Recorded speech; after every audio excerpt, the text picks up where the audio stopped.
தைப்பூசம் என்பது இந்து மக்களின் மிக புனிதமான திருநாள். சூரபத்மன் எனும் அரக்கனை தனது வேலாயுதத்தால் வென்று தர்மத்தை நிலைநாட்டிய முருகப்பெருமானின் வெற்றியை நினைவுகூரும் நாளாக இந்த திருவிழா கொண்டாடப்படுகிறது. அதே நேரத்தில் தைப்பூசம் முருகப்பெருமானின் அவதார தினமாகவும் கருதப்படுகிறது. தை மாத பௌர்ணமியில் முழு நிலவு ஒளியுடன் வானம் திகழும்போது லட்சக்கணக்கான பக்தர்கள் முருகனை நோக்கி தங்கள் வேண்டுதல்களையும் பிரார்த்தனைகளையும் அர்ப்பணிக்கிறார்கள்.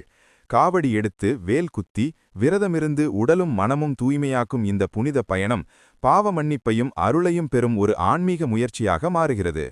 தியாகமும் நம்பிக்கையும் ஒன்றிணையும் தைப்பூசத் திருநாள் முருகனின் வேல் போத மனித உள்ளங்களில் இருக்கும் அறியாமையையும் தீமையையும் வெட்டி அகற்றி வாழ்க்கையில் ஒளி தரும் ஒரு தெய்வீக தருணமாக ஒவ்வொரு ஆண்டும் கொண்டாடப்படுகிறது.